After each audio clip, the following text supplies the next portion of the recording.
start to what was supposed to be a 6 p.m. start time, but it's unfortunately almost 7:30. I apologize for that.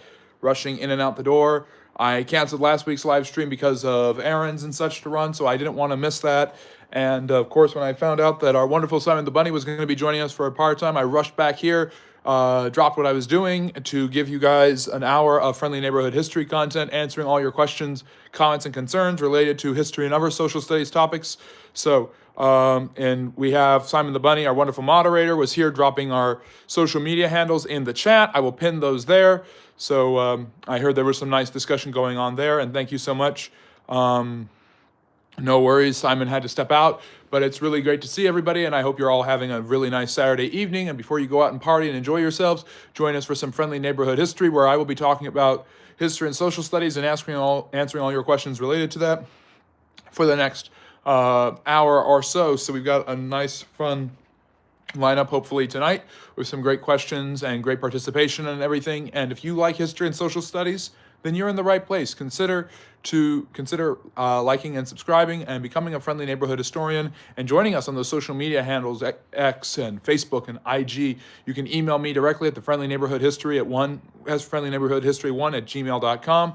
And we also have we have Patreon, where there's more exclusive content, Friendly Neighborhood History there. And of course, there's my Substack, Friendly History, where you can read my articles and more developed comments on different historical topics and everything like that. So, Ryan, great to see you. I'm sorry, I think you missed Simon. I think I missed Simon. We all have missed Simon for quite some time, but he was here earlier, sent me a very nice email and was commenting in the chat. So we really appreciate him. And he put in our social media handles so that you guys can follow me there and get more content, more updates, more all of that stuff that I post on places like Instagram and Facebook and X as well. So we keep in the loop. We keep everybody in the loop as much as we possibly can, as we keep growing, and we are edging towards 6,700 friendly neighborhood historians, and it's been really wonderful, the journey that we've been on, and able to chart the course and develop such a good repertoire here on YouTube and develop such a good following. So if you like history, you can become a friendly neighborhood historian by just liking and subscribing, and then drop a comment or topic or question you have about history or social studies in the chat. And for the next hour or so, until about 5:30, on the Pacific Coast, I will be answering all of your questions related to history and social studies, because that's what we do here. We talk about history in a friendly neighborhood manner. And so I'm very glad to see some of my friendly neighborhood historians are here, like Ryan. Always good to see you. No, this is not a new live show. This was the original Saturday one. I just let it wait because I was rushing back from errands and stuff like that I was running, and then got back home, and just threw on the robe and jumped on to do another hour with you guys. So I will be going until 10:30 on the East Coast, and then hopefully everybody can go out and enjoy their Saturday evening and do some partying and all that fun stuff. But before that, we can talk about some history.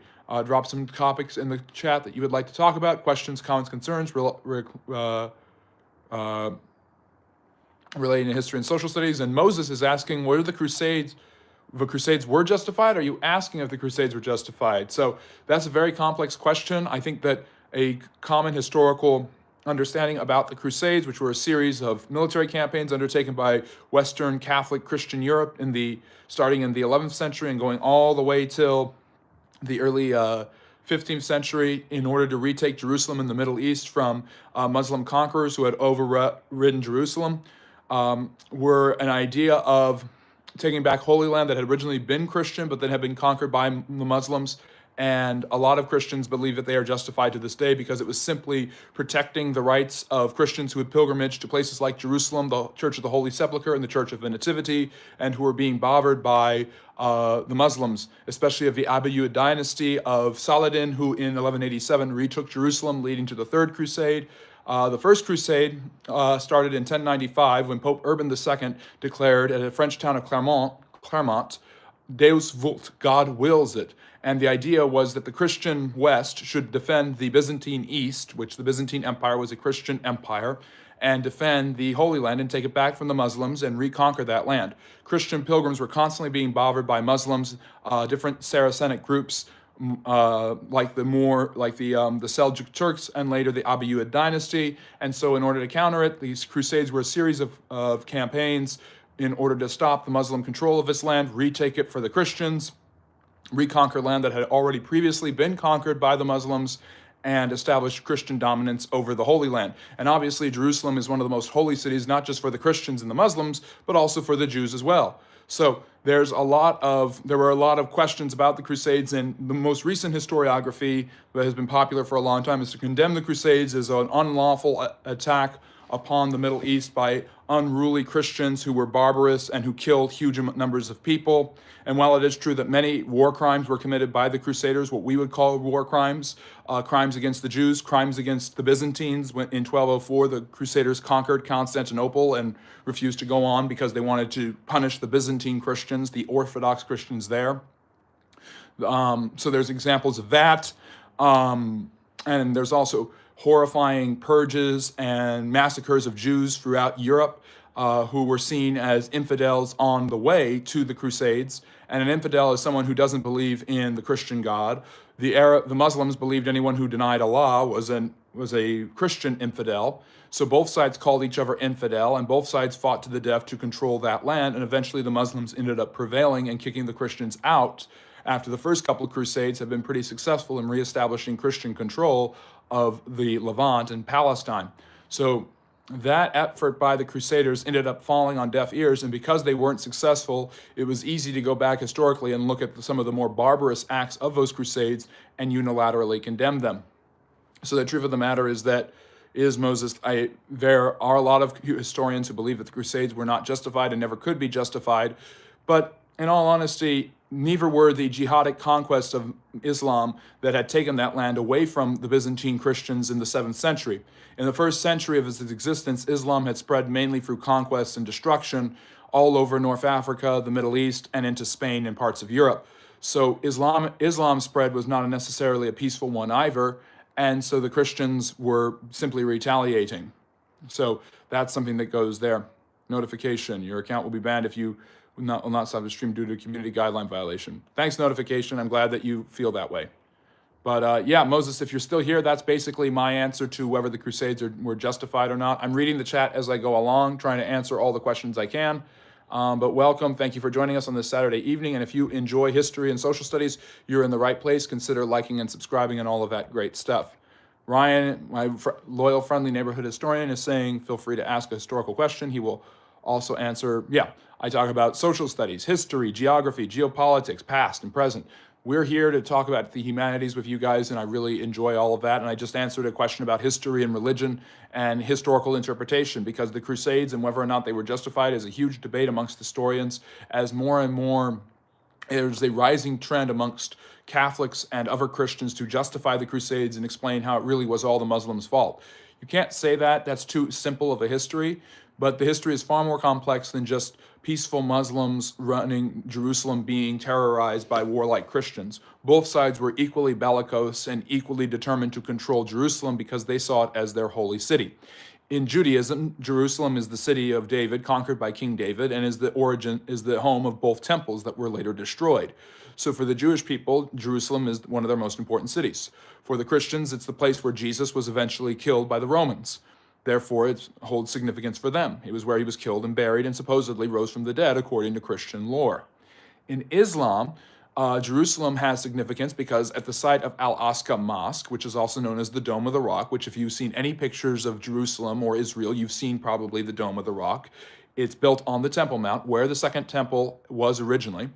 The Al-Aqsa Mosque is supposedly where Muhammad was brought to heaven to receive the recitation, the Quran, from the angel Gabriel. So there's a lot of significant places in Jerusalem for each of these three religions, and so they have clashed there quite often, with the Jews kind of being trampled underfoot of whoever happens to be in charge. First by the Romans, then the Byzantine Christians, then the Muslims, then the Christians again for a short period, and now permanently the Muslims have been in control of that region for the last 1,000 years. Only in the last 80 years has that area become Jewish land, when Israel became a country 77 years ago in 1948. So, anyways, let me see here. Nathan is asking, how did eminent domain, Chicago, Detroit towns in Mississippi, affect black communities in the long run? So, eminent domain is the idea in the U.S. government that basically land can be bought and seized by the government and used for its purposes, while just compensation is given to the people of those communities and neighborhoods. This has been used from time to time in American history, and while land has been seized by the government, the contributions given to those whose land it was taken from, the restitution wasn't seen as proper, and that was definitely the case in the segregated South against African Americans who lost huge amounts of land in the South and in those cities you mentioned. I don't know a huge amount about it, Nathan, but that's what I would say right now. Bill, they wanted smoke, so they pulled up, or more like rode up. I don't know what you mean. Moses, 700 years of being cut off from the rest of the world. What are you referring to when you say that? Freshly Wilds here. Good evening, sir. Good evening, Freshly. Freshly is a friendly neighborhood historian. If you like and subscribe, you are officially a friendly neighborhood historian. Spartacus is here. Great to see you. And yes, Spartacus, Freshly Wild, Ryan Waku, they're all encouraging the right thing. Like and subscribe and all that great stuff. Had to leave the stream and come back to get my chat loaded again. The stream below you is a golf girl. That's interesting. And the Oilers are beating the Hurricanes. Interesting. So would Jesus be Jewish, Muslim, or Roman? Well, Jesus was a Jewish rabbi. His name was Yeshua ben Joseph. Joshua, the son of Joseph, would be the rough translation to English. And as the Jewish rabbi, like other Jewish rabbis and leaders, he believed himself to be the Messiah. The Messiah is an ancient term meaning the anointed one, the one selected by God to deliver the Jewish people from whatever suffering they were going through. Now, according to the Christian message, Jesus wanted to deliver people from the suffering of their sin. The Jewish concept of the Messiah kind of clashed with this, because in the Jewish concept of the Messiah would deliver them from the oppression of their overlords, in this case, the Romans. When Jesus clearly wasn't going to do that, he became a target of derision rather than love. Also, he supposedly in his ministry claimed to be God, according to the four Gospels, and this put him at odds with the Jewish religious leaders who had never had the concept of the Messiah declaring himself to be God. So they didn't like that idea of Jesus becoming popular with the Jewish masses, or of the Messiah claiming to be God, because in Judaism, one of the strict tenets is that God does not appear in human form. So this wasn't what they were used to in their understanding of that. But Jesus continued to point out that the Old Testament was referring to himself. So Jesus was of Jewish descent, of Jewish religious practice, and believed himself to be the completion of all the Jewish practices that had led up to his time period in the 1st century AD. Because of this, and because of jealousy and other political strifes, trumped-up charges were brought against him by the Jewish leaders, and a man named Pontius Pilate executed him in about 30 AD. So, I don't know that he would necessarily be a Muslim. In Islam, Jesus is the Messiah, and he is a prophet, but he is not a deity. And in Christianity, they acknowledge him to be a deity, while the Jews just considered him to be a good religious teacher who wasn't their Messiah. Woa is asking, what's the history of Portland, Oregon? So Portland, Oregon is obviously built port land, like Portland, Maine. It is built on the river. I believe that's the Columbia River going through it. And it's one of the largest cities in the Pacific Northwest. And Oregon was originally settled. There were several different native tribes like the Nez Perce and the Willamette. And it's the Willamette River that runs through Portland. And it joins with the much bigger Columbia River that goes through Oregon and Washington. So there's a lot of different rivers, and like many major cities, you'll see that a river is obviously right alongside a major city. The Thames is near London, the Seine is near Paris, and the Rhine separates Germany and France. The Tiber goes through Rome, for instance. So major cities have major rivers next to them because water is necessary for humans to exist and flourish. And it's no different with the Willamette and Columbia near Portland, Oregon.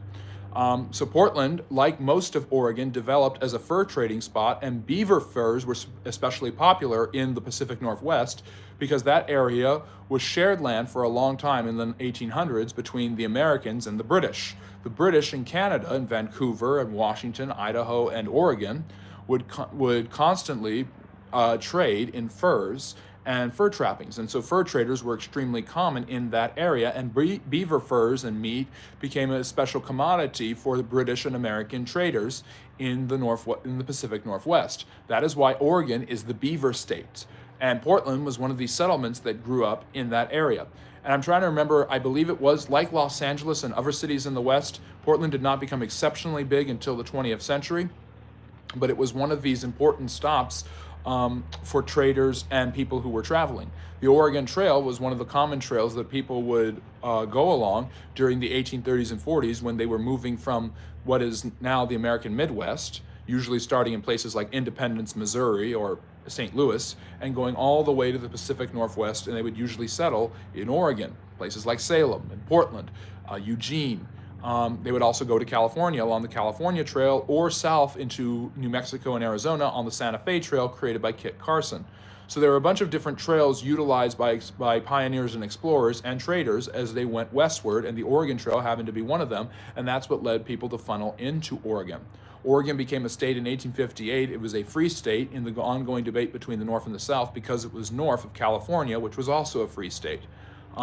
Portland has been its largest city for a long time, but it is not the capital. That would be the city of Salem.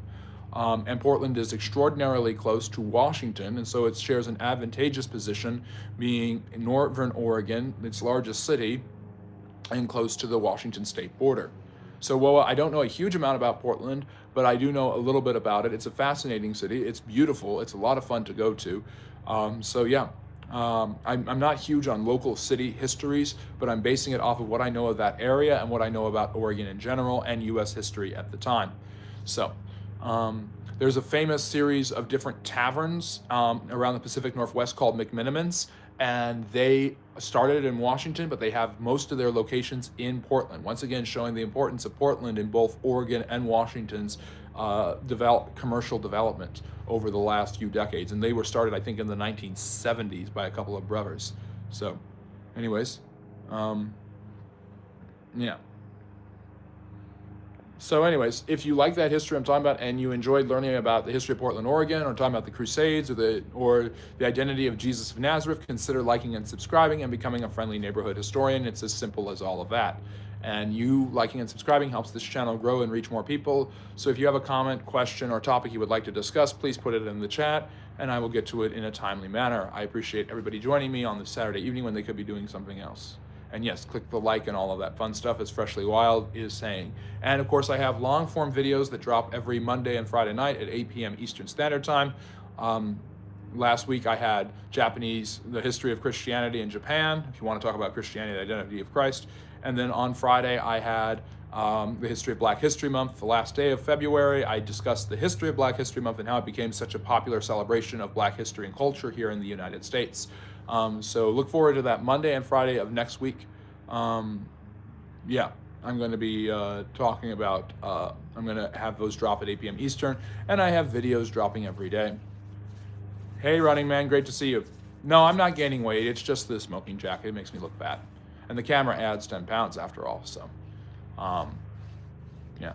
I was a lot thinner when the channel first started, and I lost like 25 pounds and I gained like 10 of them back. So I'm scaling that back and forth, but I'm trying to gain it in muscle and in memory and intelligence and not just fat. So yeah, thanks, Running Man. I can always appreciate you to point out every physical attribute about me. Running Man is also a longtime visitor here to the Friendly Neighborhood History channel. So, and obviously they are a pinned comment from my wonderful moderator, Simon the Bunny, who stopped by and said hi, and I really appreciate that. And Simon, if you're watching this, we really appreciated seeing you. I'm sorry that I wasn't able to make it on time, but we will be in touch and I will see you again soon. But yes, Simon put in the social media handles for IG, Facebook, and X, so consider following me on those platforms as well. Every day I've got videos dropping, shorts usually about today in history, who died on this day in history, who was born on this day in history, discussing their life and legacy and impact. And so check that out and other topics as well. And I'm currently doing a series on Chinese imperial dynasties, and I just did this way. So the next one is the Tang Dynasty that will come out later this weekend. And join us for our live stream lecture tomorrow at 4 p.m. Eastern Standard Time, where I will be discussing the presidential term lengths and how that has all been set up in American history. So, good evening. Do you know much about the Alamo? Yes, Texas Repo. Remember the Alamo. So the Alamo was actually a mission built in the town of San Antonio. And when people think about missions and Spanish missions built in America, they think of the California mission system, which were built by Father Una Pericera. Missions like Mission San Diego or Mission San Jose or areas like that. But the Alamo was a mission built in San Antonio, and missions were usually built as a way for Spanish priests, usually many of them Jesuits or Franciscans, to be able to work with the native population, produce raw materials, goods, and things that they could trade, and also teach the natives how to speak and write Spanish, and also teach them about the Christian faith. So they were pillars for the community, and the Alamo had been one of these until the Texas Revolution. During the Texas Revolution, a bunch of Americans had moved down to Texas, settling in a land that was owned by the government of Mexico. And the Mexican government had asked them to be nominally Catholic and to basically adhere to the government of Mexico. Well, the government of Mexico was kind of brand new. In 1821, Mexico gained its independence from Spain. It was a revolution that was actually started all the way back in 1810 by a priest. And after the Napoleonic Wars, Spain had gone through a lot of chaos and upheaval. So because of that, Spain wasn't able to hold on to its New World colonies like it had for the last 3 centuries. So in 1821, Mexico gained its independence. This new country saw a lot of political turmoil in its early years, and it was given to strongmen to rule it. And one of them was Santa Anna de Lopez, who ruled over Mexico on and off throughout his life in the 1830s, 40s, and again in the 1860s. And Santa Anna basically was overseeing this influx of Americans into Texas, who eventually started a revolution because they wanted that he was afraid of a growing influence of Americans in Texas and that they were outnumbering the native Mexicans who lived in Texas. This fear by Santa Anna and the Mexican government led them to try to seize all the weapons owned by the Texas revolutionaries. And at Gonzales, Texas, a revolution broke out in 1835. And the main battle ensued in February of 1836. We just passed the anniversary of that at the Alamo. The Alamo was basically a way for a bunch of Texas revolutionaries, including mountain men and local celebrity Davy Crockett, and the founder of a Texas colony, the Texas American colony, Stephen Austin, and a man named Jim Bowie, who had invented the Bowie knife, to resist the invasion by the Mexican forces and to buy time for the main bulk of the Texas revolutionaries, led by a man named Sam Houston, to gain as many forces as they possibly could. So Santa Anna besieged the Alamo, and the Texas revolutionaries turned this mission into a fort, and they withstood the siege for several days, buying time for Houston to gather as many forces and munitions as he possibly could to resist Santa Anna's forces. After this, the Alamo was eventually destroyed. Well, not destroyed, but badly damaged in a fire. And all of the Texas revolutionaries were killed, except for a couple of women and slaves, including women, but some women and children were indeed killed. And this sign of brutality rallied the Texans who were rebelling against the Mexicans. And at the Battle of San Jacinto, Sam Houston was able to lead a force later that spring to defeat Santa Anna, with his soldiers crying, "Remember the Alamo." So the Alamo has become a symbol of Texan defiance against overbearing government and against the Mexican government, and a cry of the American spirit in Texas. Eventually, Texas wanted to become part of the United States, but political worries over the growing issue of slavery and Texas becoming a slave state, and fear over issues with Mexico about the southern border of the United States made presidents hesitate to do this. So for 10 years, Texas remained its own republic with its own president, who was mostly Sam Houston. And Houston is named after him. Austin is named after Stephen Austin. I forget who Dallas is named after. But the Alamo now is a museum, and stands as a historical landmark of a resistance of the Texas fighters to Mexican oppression. And finally, in 1845, Texas became a state, and Sam Houston became its first governor. And it was admitted as a slave state, despite the growing debate over slavery. So Texas Repo, thank you for asking that great question about the Alamo. There's a little bit of its story. Running Man, can you talk about the history of Ukraine? I talk about it a lot on the channel, happy to do so now, especially with it being in the news, but the Ukraine and Russia were settled around the same time by a series of Vikings who traded along the Don, Dnieper, and Volga rivers, trading with local Slavic tribes, whom they soon started to intermarry with and blend their cultures together. So Viking settlement and colonization, along with assimilation into the Slavic cultures, created a blended culture that would be these people, the Rus as they were known. And their main settlement was the settlement of Kiev, or Kiev today. And so from Kiev became the people that would settle this land in the late 10th and early 11th centuries, the Kievan Rus. The first major leader was a man named Rurik. Rurik is the basis of the name Rus and Russia.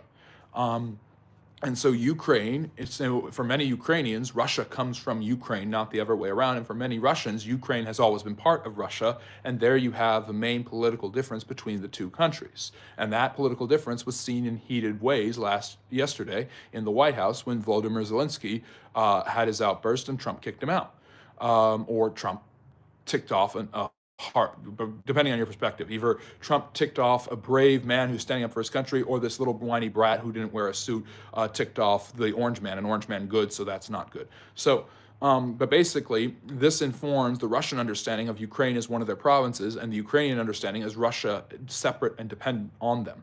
So, Ukraine, for the first few centuries, the Kievan Rus were the dominant power in that area of the world that has become Ukraine, Russia, Belarus, even the Baltic states of Lithuania, Estonia, and Latvia.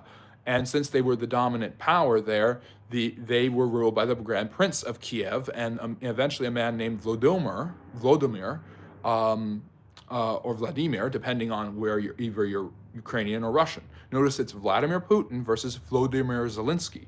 The pronunciation of the name is different because of the different cultures. Just like John and Juan. Very similar names, especially in their spelling, but different pronunciations. So, or in England, how they spell humor with a U, or color with a U, or behavior with a U, and here in America, they don't spell it that way. So Vladimir forced his people to convert to the Christian faith because he married a relative of the Byzantine emperor. And so Orthodox Christianity flourished in the Kievan Rus area, and the Kievan Rus flourished as the most powerful people in that land of the Rus until 1240, when the Mongols swept through, the Golden Horde as they were known, and they conquered that land and forced them to pay tribute to them for 2.5 centuries. And when they did this, they burned Kiev to the ground.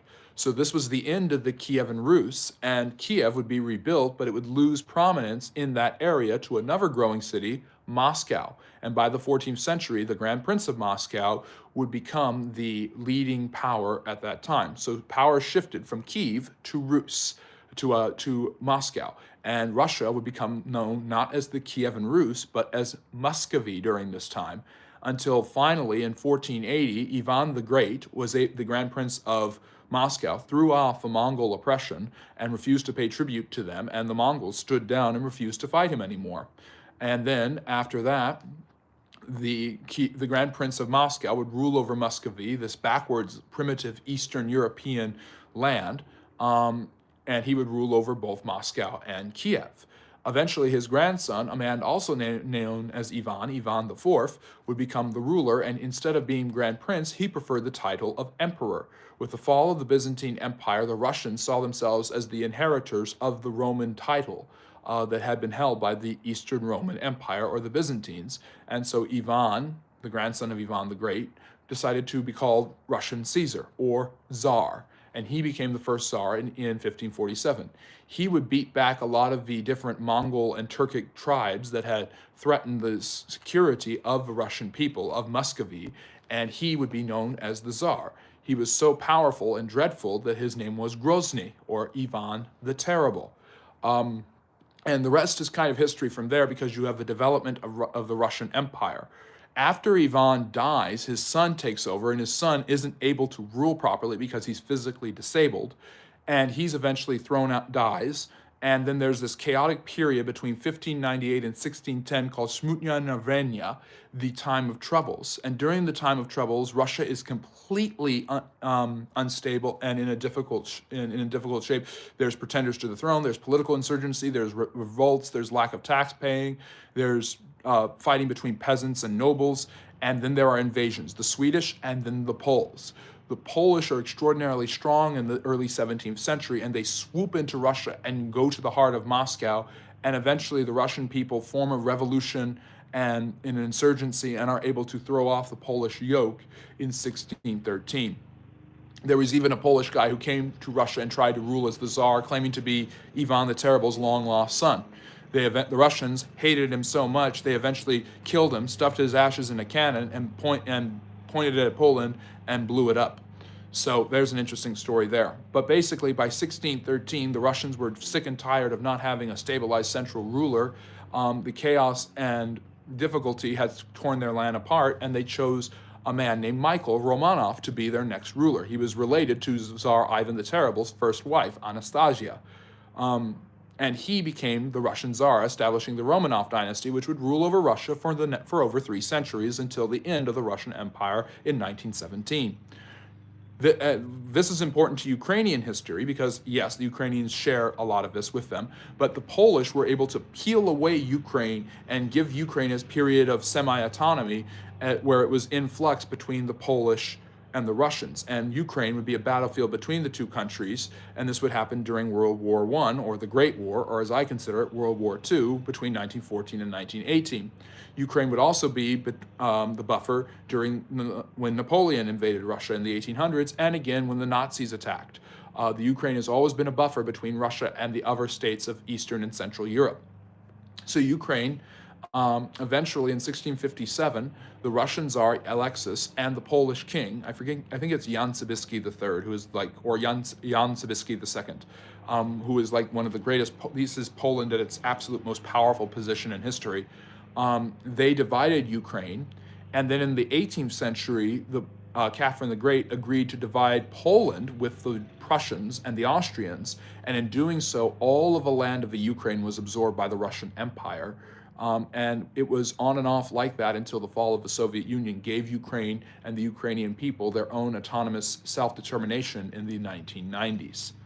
So, Running Man, long story short, the Ukrainians have had a jointed history with the Russians, but not a stable one by any stretch of the imagination, and they have always considered themselves, based on their cuisine, their behaviors, and their practices, to be particularly different. I mentioned the Orthodox Church being extremely important for not just the Byzantine Empire, but for the Russian Empire. But there is a Orthodox Church of the Ukrainian people, and there is an Russian Orthodox Church. They are both distinct, and their leaders have said contradictory things. The Ukrainian Orthodox Church has condemned Putin's invasion. The Russian Orthodox Church has supported it. So nationalistic Orthodox churches have pushed their nation's agendas, and the Ukrainians don't want to see themselves as only Russians or as Russian whipping posts. So, Running Man, that's a quick explanation of a long question, and there's a lot more details I could go into. Ghost Lord, are you related to Tom Hardy? If you're still here, Ghost Lord, I am not, but thank you. I'll take that as a compliment. Nathan, how has in the U.S. spoken English evolved through the last centuries? From what I have heard, there are rumors that we did not have accent, that the British did not have accents and spoke like Americans did, and then after the American colonies rebelled, the British, in order to prove their dominance, developed their own distinct way of speaking from the Americans. There are different ways that English has developed, and basically there are accents all over the United States. You have the development of a New England accent. You also have phonetic developments in the South, because the southern portion of the United States was settled by people from northern England, Scotland, and Ireland that weren't as well versed in the English language as their southern English counterparts who settled the Atlantic North. So the Atlantic seaboard, the northern colonies, Massachusetts, Connecticut, New York, Pennsylvania, were settled mainly by people from southern England and central England. Northern England, the land known as Northumbria, as well as Ireland and Scotland, saw a large number of people settle the Atlantic seaboard in the South, North and South Carolina and Georgia. And the slaves that settled with them also picked up their linguistic patterns. So that is why the Southern accent is a more broken form of English and has influenced the speech patterns of African Americans compared to the language of central and northern parts of the Atlantic seaboard, which has become a more dominant form of English, I think, throughout most of the country.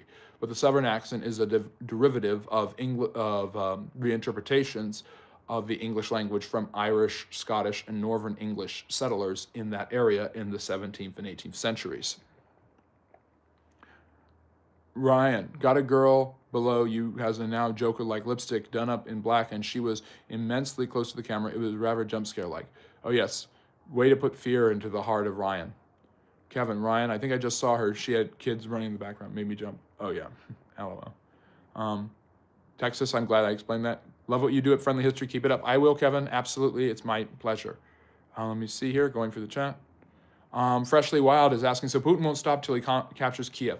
I think that Putin sees himself as an Ivan the Terrible, Peter the Great, Catherine the Great, Stalin-like figure who will reclaim Russian glory at any cost and bring Russia into the modern period, kicking and screaming if he has to, as those rulers all did in their own way.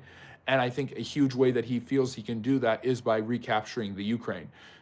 He also thinks that he can basically bully the Europeans like Hitler did in the early 1930s. The problem is with this, or mid 1930s, I should say. The problem is that he's not nearly as strong and not nearly as economically sufficient. If you compare Germany in the late 30s compared to Russia right now, Russia needs to conquer as much land in Ukraine as it possibly can, or in the Donbass region where there's huge amounts of oil, or else its economy will collapse. And the war is the only thing sustaining the Russian political and economic system.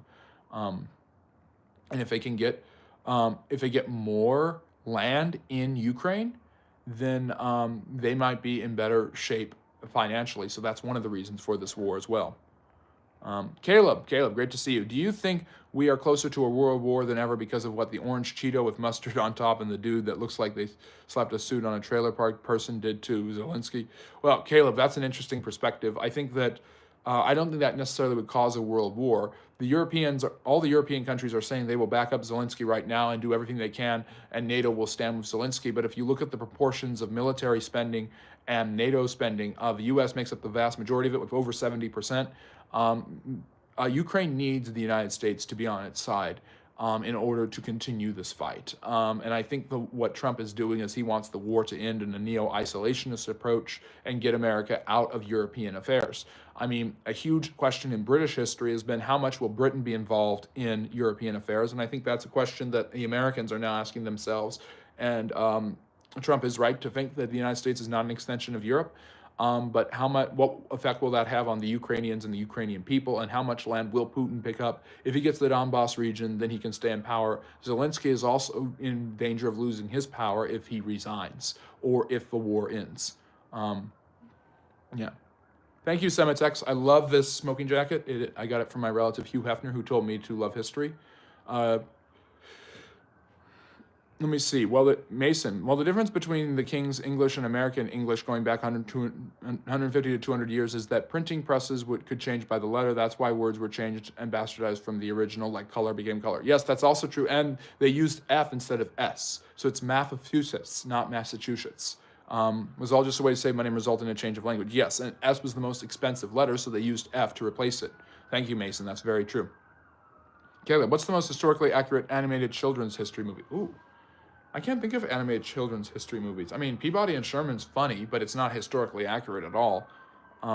Harry, hello, welcome, good to see you. Gaia Hen is asking, why did the UK and the US not support Rhodesia and let it fall? I've heard said Britain was trying to distance itself from colonialism. Yes, basically after World War III and with the beginning of the Cold War, the United States put pressure on Britain and France to decolonize their African countries, believing that they could not face the Soviets and call them oppressors and imperialists without facing criticism, because the Soviets criticized the imperialist system of the Europeans. And the Americans believed that if they allowed the African countries to decolonize, they would select democratic free market systems.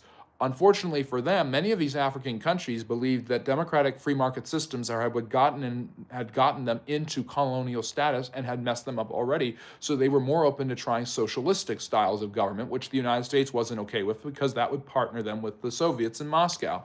So the United States and the CIA did a lot to undermine African leaders. Lumumba is a great example in the Democratic Republic of Congo in the 1960s, where the United States literally took him out and made sure they did the same thing with Diem Diem Phat and Ninh Diem Ben Diem in South Vietnam. But basically, the British and the French were under pressure from the United States to decolonize and let their colonies go and figure out their own fortunes and futures as long as they didn't become communists. So that could be a good reason, Gaia Han, why the United States and Great Britain let Zimbabwe have the horrible things that happened to it under Robert Mugabe. But yeah. Caleb, I've heard there's a kangaroo war going on in Australia right now, and it's basically a new version of the Emu War of the early 1900s. There's also a pig war of the USA. Yes, there's wars that are started with animals, and they're really just small skirmishes, and they're kind of funny, but they're not, like, over the top. So, interesting stuff, though. Harry, which great game was more important, the one between Russia and the UK or the US and the UK? Interesting question. I don't know about the great game between the US and the UK. I would like to think that the great game between Russia and UK is obviously extremely important because it's the battle over Afghanistan, India, and Pakistan during the late 19th century. I wrote my master's thesis on it, and I call it the first Cold War because Britain and Russia did not fight each other directly, except in the Crimean War in the 1850s over Turkey and Eastern Europe. But the continual struggle to try to position their own political power as best they could in South Asia was huge for the British and huge for the Russians. The Russians wanted more living space, Lebensraum. The Nazis got it from the Russians, basically. Ever since the Mongol invasion that I mentioned earlier, Russia has always felt itself self-conscious and inferior and has wanted land and buffer zones to protect it. So Ukraine is one of those buffer zones. And during the 19th century, they believed that Afghanistan and Iran could be those buffer zones against the British. The British were terrified that the Russians wanted to take their golden colony of India. So they did everything they could to get as much land between them and the Russian influence in Iran, so they took over the foreign policy of Afghanistan. They fought 3 wars with the Afghans in the 19th and 20th century and never could quite subdue that land as a colony. So I think that's an extraordinarily important thing. You didn't have direct fighting, just like in the Cold War with the US and Russia or the Soviet Union, but you do have this effort to undermine each other and increase your own political influence, clout, and local regional wars that help increase your political control. So interesting stuff. Freshly Wild, what are your thoughts on the AI arms race? I think that AI is just going to be another thing that's used to educate and inform people and make life easier, just like every technology. And yes, at the same time, just like the technologies of the Industrial Revolution of the late 19th century made people's lives easier, it also made people much more efficient at killing, like heavy artillery and machine guns and submarines. And I think it won't be any different with AI. AI arms can be used like energy weapons, which may have, I don't know if they have something to do with AI, but Sabir Kadera, who's come on the channel, has talked a lot about that, and other people have asked about that. Shout out to Sabir for that. I think there is an AI arms race, and it's who can create the best artificial intelligence possible as soon as possible to run the wars. The United States and China are 2 of the best examples of this right now. And I always think back to Orson Scott Card's excellent book, Endar's Game, where Indar is a general, but he's not a general commanding forces. He's a general playing a video game, basically, and a simulation where he's actually commanding the space forces of the Americans. And that is an example of what AI arms race could look like, where we rely on computers to fight wars and battles for us. And whoever can establish the most effective artificial intelligence systems can effectively win these wars. So Caleb is also asking about AI. Do you think AI is going to end the world, or do you think we are safe? I don't think it's going to end the world, but I think it's going to be a challenge to human safety, just like the technology I was just talking about. I Love Music is here. I Love Music is a Patreon subscriber, so take it from him. He knows what he's talking about. On my Patreon, there is exclusive content. I get early releases, early drops, all of that stuff, and my series on the First Ladies, where you can learn about the women behind the men who were president in American history. And I've got a series here of shorts on the Chinese imperial dynasties, with the Tang dynasty coming out this weekend and the Sui dynasty I just finished, and long-form videos on Mondays and Fridays at 8 p.m. Eastern Standard Time. So if you enjoy all of that stuff, you're in the right place. Like and subscribe and everything. Caleb's asking, how are accents created, and how do people get accents, judging by where they are from? Well, accents are just derivative understandings of a particular language. So how that language is taught to people in a particular area is combined with their own native languages and their own intonations. So there are different intonations for people based on their racial and ethnic biology, because people have different biological muscles based on their races and things like that. So black people sound different than white people and Asian people. And you can tell by my videos, without even seeing my face, what nationality I probably am, because you can tell I have an American accent, and I'm also probably a white man. And that's perfectly okay. There's nothing wrong with that. But the truth of the matter is, you get the combination of people living in a regional area with their own native language, learning a particular language, and the intonation of how their voice is constructed. So that is why somebody who is Indian speaks English with a British-like accent, but you also have a different way of intonation and pronunciation that has its roots in the Hindi languages, and the languages native to India, than does somebody from Great Britain. And the Irish accent is based on the understanding of the Celtic and Gaelic languages of Ireland, which is different than Scotland, Wales, and England. So people from these different areas, their accents are slightly different, even though they're speaking the same language, English. So Harry's asking, well, who do you think has been better at being the world superpower and global policeman, the U.S. or the British Empire? That's a really good question. I think the British have done an excellent job of so much, and I know you're a Brit, so I know you can appreciate that. I think the largest land empire in history that controlled over a quarter of the world's population. The sun never set on it. The British Empire obviously had a huge amount of land dominance. The U.S. has more hegemonic dominance, however, in the sense that there's not direct control, but there's a lot of influence. And I think that obviously you needed both to win both world wars in the 20th century. I think there's been 3 world wars, by the way. And technically speaking, all 3 world wars have been won by the US and Britain. But I wouldn't say, I think that the idea of exporting democracy has hurt America's repertoire. I think the failures in the Middle East have hurt America's repertoire. I don't think the United States has been as imperialistic and oppressive in foreign lands as the British were in Africa and India. I mean, one of the ways the Americans and British have enough rations and resources to stop the Germans is by Churchill starving to death millions of Indians. So there you go. Gaia Han, Putin will at the very least stop when he formally acquires Western Ukraine territory and Crimea and can install a pro-Russian president with some sort of sham election. Yes, probably, but the truth of the matter is, how will that war stop and what will it look like when it does stop? I agree with you, Guy Han. I think Putin wants a puppet state there. He already got a puppet state with Medvedev, and then he just kind of threw that to the side. So does he want that in Ukraine? We'll see. Harry, yes, but Europe has just promised to increase defense spending by a lot really quickly and has said that they will take hard measures they can support to ensure they can support Ukraine enough. Whatever they do, whatever they combine with, I'm not trying to be mean. I love their efforts to help the Ukrainian people. I understand those efforts completely and I sympathize. They are not going to be able to unleash the manpower and prestige and resources of the United States. That's why Zelensky is here. If he wasn't trying to negotiate and talk Trump down, he wouldn't be here in the United States. If he knew it was enough to get Macron, who is now kind of leading the Europeans as best he can to organize their efforts to support the Ukrainians against the Russians as a bulwark, if he thought that was enough and the British were enough, he wouldn't be in the United States right now because he knows Trump's position on all of this stuff. Mason, the idea that the English accent was originally the American one is pretty laughable, but did the Scottish or Welsh change spouse Manchester? Yeah. No, Mason, I'm not saying that the Americans necessarily spoke exactly the same as the British. I'm saying the British amended their accents after the war. That's what I've heard. I understand that.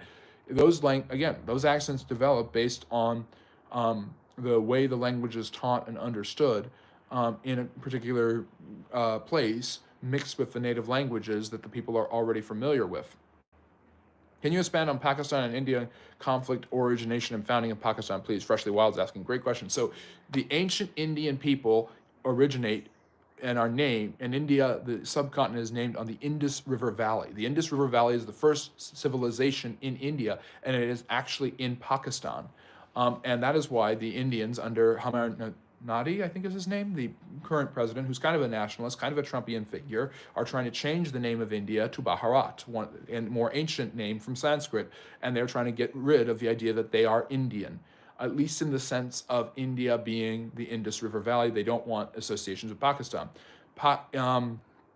Islam gets into India, I'm trying to remember when exactly, I think it's in the first millennium, AD, and basically has had conflict with Hinduism all throughout then. Hinduism was able to flourish pretty peacefully with Buddhism in the country, but there have been more violent streams of Hinduism that have fought with Islam harshly over the last millennium almost, as Islam has pushed Buddhism out of India. We think of Buddhism and we think of it as a Chinese religion, really, but it's really an Indian religion. Siddhartha was an Indian prince, Gautama. But the truth of the matter is India, large sections of the Indian subcontinent fell under the impression of Islam. And if you study Indian history, the Delhi Sultanate or the Mughal Empire, despite the fact that Hinduism is the overwhelmingly popular religion of India, while Jainism and Sikhism and Christianity and Judaism have kind of taken a back seat to this fight, Islam has had the political power and prestige. The British solution to this was to divide India into three parts, and two Muslim sections, one on the west and one later added in the east, which is Bangladesh, and one Hindu majority country, which is the country now of India. So Pakistan is established in the west, Bangladesh in the east, and India is in the middle. But the Indian people have, and the people of the subcontinent have different loyalties based more on religion and than on society. So the Pakistanians and the Indians do not like each other because of that great religious divide, which stretches back centuries long, and an arbitrary border drawing by the British in the 1940s based on religion cannot change that, and that also applies to the Middle East as well. So what about Sergeant Stubby, an American hero 2018 family adventure? That is a good movie. It seems historically accurate. I'll have to look into that. Sergeant Stubby. Thank you, Caleb. And yes, I did copy the title from Google so I could type faster. Thank you, Caleb. I appreciate you copying it and putting it in there. Harry's saying the U.S. decolonization policy was a complete joke. It would have been better off to let Britain and France manage their colonial empires independently of the United States. I think so, but I think it was all about saving face with the Soviet Union. You couldn't call what the Soviet Union was doing in the Eastern Bloc countries oppression and enslavement without them pointing at the African colonies of the British and the French, which the United States had hitherto supported. And it is true that Britain and France had used those resources to win the two world wars of the 20th century, and if the British didn't have such a vast and powerful empire, we might not have been able to defeat the Nazis. So there is definitely some truth there. At the same time, however, the people of those native lands had chafed under British and French rule for an extremely long time and wanted to be free of it. Mason changed our accents that's true. The 13 colonies were a tiny part of the empire, and to make up for the loss of the 13 colonies, they decided to settle Australia. What's the history of video games? Video games, I think some of the earliest ones were from Atari and Nintendo in the late 70s and early 80s. They developed Pong is like one of the first one, Art of War. I'm not as systematic in that. Obviously, you have video games in arcades that develop, like Galaga, Pac-Man, Miss Pac-Man. Mario is kind of a derivative of that, where people would go to arcades or pizza shops or restaurants and they put in tokens and they would play for a little bit. But the development of gaming systems, Atari and Nintendo were some of the first to come out with those gaming systems in the mid to late 1980s. Mason, the Caribbean was a more profitable colony at the time, for example, so they say that we changed accents is very much just modern American fanaticism. Okay, I stand corrected then. You're fair point, Mason. Although the English did not control the Caribbean. They controlled Jamaica. Most of the Caribbean was owned by the Spanish, and the French had Haiti. Yes, 1974, Pong, I thought was in the late 70s, but 74 sounds about right. The U.S. was completely useless from 1919 to 1941 and from 1945 to 1947. Well, that's interesting, Harry, because there were treaties signed about arms agreements, and the entire economy of Western Europe depended on the United States. So the collapse of the American economy really hurt the British and German economies, and the Great Depression, the rise of the German Nazi Party, isn't because of World War II and the terrible agreements at Versailles. It's because of the Great Depression and the Nazis not letting a crisis go to waste. And then after World War III, the United States builds up the western area of Europe and basically revitalizes it to create a bulwark against the communists. Freshly, why did the English language dominate over Welsh? And are Welsh and Gaelic similar or even related? They're somewhat similar. From what I understand of it, yes, they are different languages. The Saxons invaded the native population, and those who fled into the west were pushed into Wales. So the Britons and the Latin peoples were pushed into Wales, into the west, with the coming of the Anglo-Saxons in the 5th century, in the 6th century, and this made them a distinct people. You also have the Celts and the Picts and the Jutes and other people who are going to settle these lands, like Hibernia and Caledonia, Ireland and Scotland, respectively. Yes, that sounds about right. Harry, although originally it was the same country, you had West Pakistan and East Pakistan. Yes. And then Bangladesh got its independence. I think that was in the 60s. Spartacus, enjoying the stream, double tap. Yep, Spartacus has it right. Wasn't Bangladesh established by the British? The British established all of it so that they could control the area and the region and hopefully end all religious division. The problem was these countries were still very close to each other and continue to be at each other's throats in many different ways. because the idea was a Muslim country and Hindu country, and they wanted them to be able to sort of counteract each other. So they wanted one power from Muslim state, one powerful Hindu state. Yes, that was the hope, and that has created unending tensions. It's just like having a Jewish and Muslim state in Palestine, and that's created unending tensions as well. They thought it would lead to a sort of Cold War, but not actual conflict. Bangladesh would get left out a lot, so they wanted independence giving. Yep, absolutely, Harry. Thank you, White Widow. I really appreciate that. I try to be one clever dude and one clever mate. Pawn is a 1972 sports game, so it's 1972. Okay? Yep, that sounds about right. In 1945, the Secretary of State thought Britain was a more strategic threat from the Soviet Union, and they made Britain get a full asset breakdown of all its foreign assets and gold reserves and refused to give us a good interest rate. Yes, that is true. Roosevelt originally wanted to placate the British and believed that the Soviet Union would be a powerful ally in the future, and he realized by the end of the war that Stalin was occupying more than freeing these places. This is all FDR's fault, and I would definitely agree with you, Harry, that FDR is at fault here. I think he's one of the most overrated presidents in American history, and I don't know why historians love him so much. He totally misinterpreted the Soviet threat. It was Truman who got everything back on board, with Churchill and the Iron Curtain realizing that it was the Soviets who were the real threat and the British needed American help. Caleb is asking, who do you think will be the new Pope, seeing as the Pope is going to be living for much longer, or not living much longer, judging by his fast declining health? I don't know exactly. I don't know what the College of Cardinals will come up with, but basically I can spout a little bit about the papacy.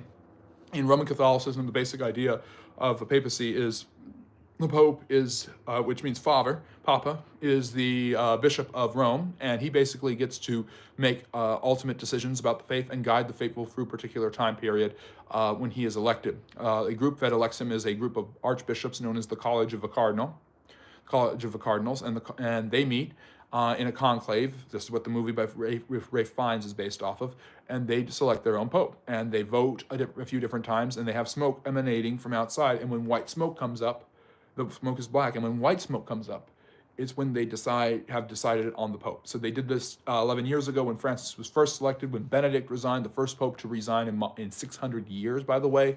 And we've got ourselves Francis, and Francis seems to be on the health decline, and most popes have died in office, and he would be the 266th pontiff, supposedly, and then you get 267, and I don't know exactly who that is. There's a bunch of different people who probably would run for the position.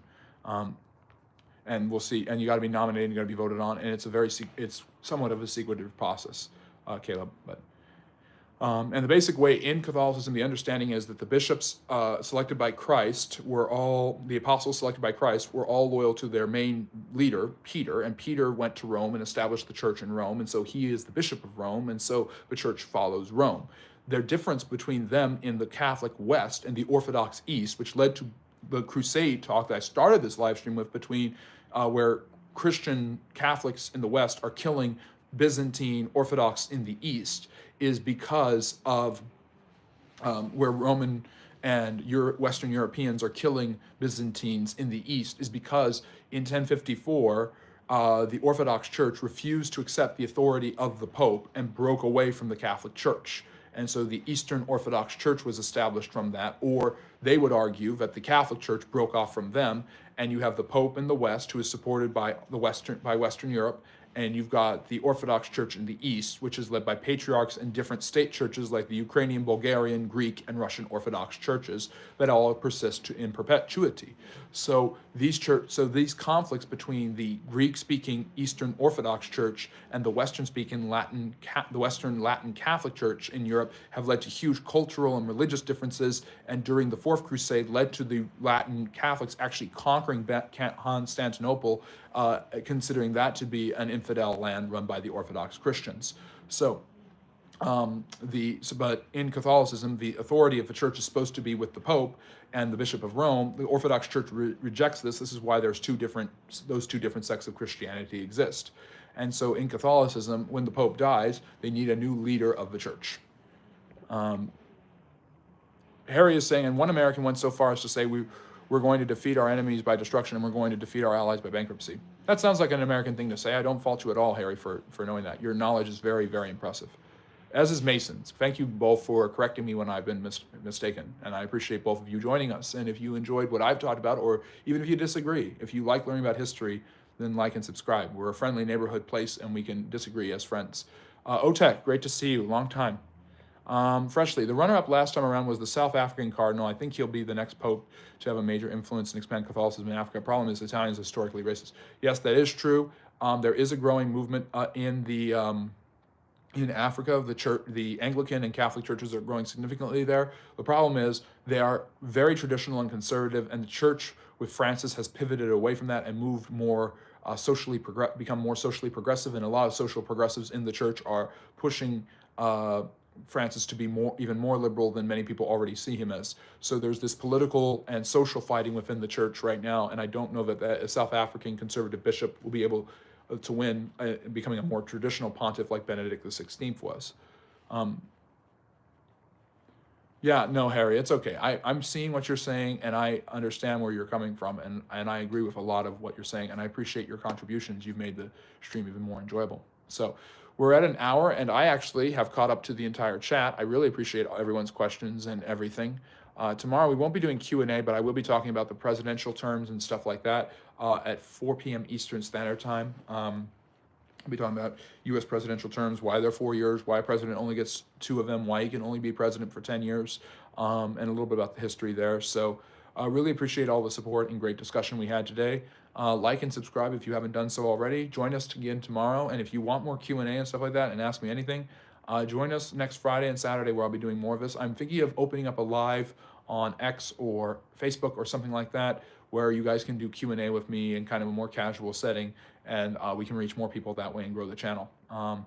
Yes, as a Canadian, you'll be interested in the stream. I really appreciate that. Ryan is a great Canadian from up north, and we really, really love having him here. And Harry from across the pond, and Mason, I'm assuming you're also from across the pond. McConkey is a Irish, Mick is Irish, Mac is Scottish. So thank you for joining us too, Mason. I think it's the first time I've had you in the chat. Texas from Texas, and all the great people we have from all over the world that always join us. Otak was from Norway. We have some wonderful people from all over the world, from all different walks of life, with all different sorts of perspectives, and we just really appreciate having you here. You are the backbone of the Friendly Neighborhood History channel.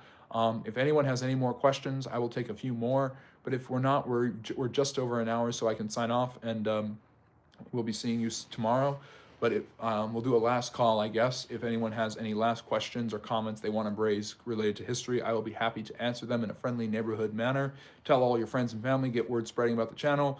Watch the live streams, the short and long form content, and sometime soon we'll be doing social media live streams. So I'm working more on that, and those will be more casual and probably smaller, and I'll just be talking about a historical topic that comes to mind or answering some of your questions there. So make sure to follow the advice of the great Simon the Bunny, who joined us early today, and put those social media channels in the chat where you can follow me on IG, Facebook, and X. You can email me, friendlyneighborhoodhistory1@gmail.com, if you have suggestions or feedback. We're trying to grow, we're trying to get better, so I always appreciate that. There is also, of course, my Patreon, Friendly History, and my Substack of the same name, where you can either get some bonus content for a small fee, or early access for a small fee, or you can read some interesting stuff on my Substack, where I go into more detail writing about articles and things like that. Harry is asking, do you think the British Empire could have survived if we had evolved into a federalized country like the US of sorts? Yes, but I just think that having states all across the world in different cultures is a little bit harder than having them contained in only 40 in a lower 48, the 49th state and the 50th state. I think the US is close enough where they're all close enough to each other to directly impact each other, and you might have had the British states of Africa or something like that, but the British Empire was too expansive, and when an empire becomes stretched out, it has trouble surviving. Azerbaijan, Turkish Muslim historian. Yes, I know a little bit about Azerbaijan and Turkish and Islam and all of those areas. So yes, SS, you're in the right place. If we had been obsessed with British supremacy and had done it earlier than we historically did. It's very possible, Harry. I'm not 100% sure, but White Widow, were Templars present at Bannockburn? Interesting question. I don't know. I don't think so. Bannockburn was the battle with the Scottish and the English. I think that's the one where Robert the Bruce defeated Edward II. Do you think the 17th Amendment should be revoked or not? 17th Amendment. Which one is that? Is that because there's income tax, that's 16, 18, 19, and 20. 18 is women get to vote. 19 is prohibition. The 20th Amendment changes the presidential swearing times. I don't know what the 17th Amendment is, Harry, off the top of my head. But if you can put it in the chat, I'll answer you. But White Widow, thank you for joining us, and thank you for watching the channel. I really appreciate that. Let's see. What time is it? It is 8:24 on the East Coast. Where they made senators directly elected by the people. Oh, yes, that's right. It was right at the same time. No, I don't think so. I mean, it's all part of this idea of more the progressive area of making America more of a democracy, where the president is elected by state legislators who vote for the electoral college. He's elected by the direct vote of the people in each state who send electors to vote for him. So if a presidential candidate wins a popular vote in a state, he gets all the electoral votes from that. Also, you've got yeah, but they sailed from La Roche. Yeah, I've heard a little bit about that, White Widow. I think you might be true about that. But I don't think there were that many of them. But yeah, basically you get direct election of senators rather than state legislatures in an attempt of the progressive movement to make America more democratic, where senators are voted on by the entire population of the state every 6-year terms. I don't know that they should repeal that. State legislators voting on it, the legislatures have to answer to their constituents. And I just think we live in an area of such easy media access that we're so used to our senators being elected by the people that taking that thing away from the people, going in an anti-democratic way, would really, really isolate and infuriate a lot of Americans. So I don't see it being repealed anytime soon, practically, and I don't think it's a good idea. And yes, it is indeed 1:30 a.m. in the UK, so thank you for joining us from that time.